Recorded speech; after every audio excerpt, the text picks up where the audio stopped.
Olá! Dizem por aí que a inteligência artificial vai transformar o direito de um jeito tão radical quanto a eletricidade mudou o mundo há mais de um século. É uma promessa gigantesca, né? Mas, claro, também tem seus perigos. E é exatamente essa revolução que a gente vai desvendar hoje.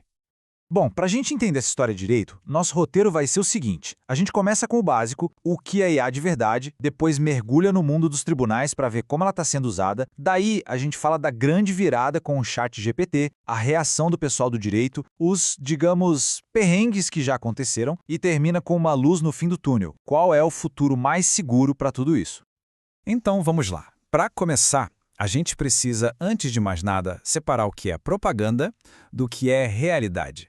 É fundamental entender com que tipo de tecnologia a gente está lidando hoje. Olha, o ponto principal é este. Por mais que se fale em inteligência, a IA que a gente tem hoje é o que se chama de IA restrita, ou Narrow AI. Pensa nela como uma super especialista. Ela é fantástica para fazer tarefas específicas, tipo, sei lá, revisar uma pilha de documentos. Mas ela não tem criatividade, não tem juízo de valor como um ser humano. E para deixar tudo bem claro, vamos usar a definição formal da OCDE. Parece complicado, mas a ideia é simples. É uma máquina que olha para um monte de dados, percebe o que está acontecendo, faz previsões e, pronto, toma uma decisão para alcançar um objetivo. No fundo, é pura matemática e estatística, só que numa escala que o nosso cérebro simplesmente não consegue acompanhar. Beleza, já entendemos o conceito. Mas e na prática? Como isso está funcionando no mundo real? Para ver o impacto disso, não tem lugar melhor para olhar do que a escala absurda do nosso sistema judiciário. Dá uma olhada nesse número, mais de 75 milhões de processos. É uma avalanche de dados. É simplesmente impossível gerenciar e analisar tudo isso de forma eficiente sem tecnologia. E é exatamente aí que a IA entra em campo para ajudar a resolver esse problemão. E olha, não é passe de mágica, tá? Existe um passo a passo bem lógico. Primeiro, precisa de um sistema, um ambiente digital. Segundo, tem que digitalizar tudo, tirar do papel. O terceiro passo é a chave de tudo: usar a ciência de dados para organizar e entender o que está escrito ali. E só aí, no quarto passo, é que se consegue extrair informações que realmente ajudam a tomar decisões estratégicas. E isso não é ficção científica, já está rolando. A IA hoje revisa milhares de documentos em minutos, algo que levaria dias, semanas. Ela ajuda a prever o resultado de um processo com base no histórico, analisa contratos procurando por cláusulas de risco e a lista continua. O ganho de eficiência é real e é gigantesco. E aí, aí o jogo virou completamente. Com a chegada da IA generativa, que todo mundo conheceu por causa do chat GTT, a coisa deu um salto. Um salto revolucionário.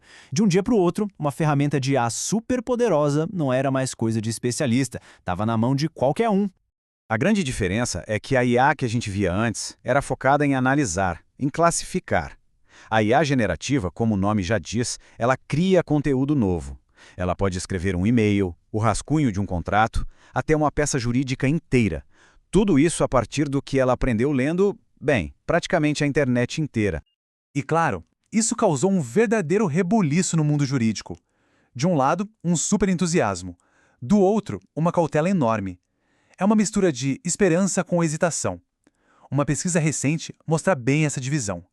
Vamos dar uma olhada nos números. Olha só que interessante. Quando a pergunta é se a IA generativa pode ser usada no direito, a resposta é quase unânime. 82%. Uma maioria esmagadora diz que sim, que a tecnologia tem potencial. Mas é agora que a coisa fica boa. Se liga no que acontece quando a pergunta muda de pode para deveria. Aquele sim massivo despenca para 51%.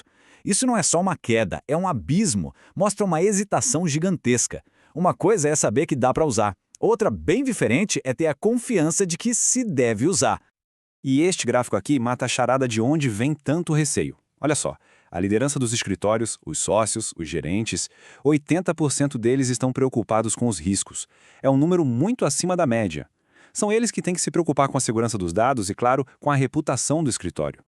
E essa preocupação toda não é à toa, não é teórica. Ela é baseada em casos reais, em erros que já aconteceram e que servem de alerta para todo mundo. Vamos pegar um caso que ficou famoso e que ilustra isso perfeitamente. Imagina a cena. Um escritório nos Estados Unidos, para ganhar tempo, decide usar o ChatGPT para escrever uma petição.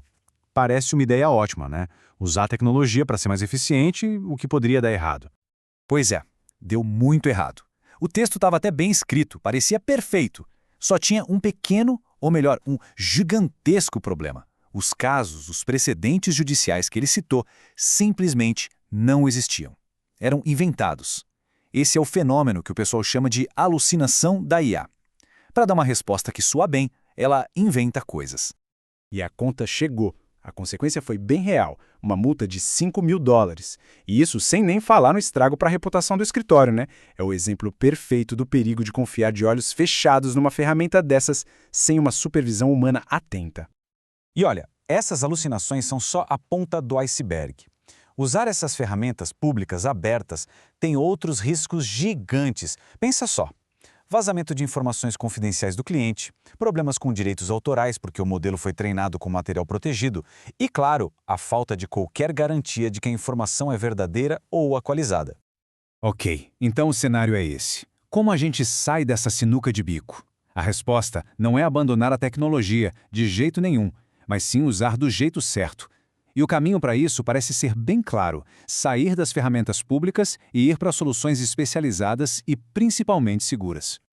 A diferença é brutal e tá aqui, ó. O modelo público, tipo o ChatGPT, é treinado com a internet inteira, com toda a sua bagunça, erros e riscos. Já o modelo privado especializado é diferente. Ele é treinado numa base de dados fechada, segura, confiável, com conteúdo revisado por especialistas. Pensa na diferença entre perguntar algo para qualquer um na rua versus perguntar a um especialista dentro de uma biblioteca.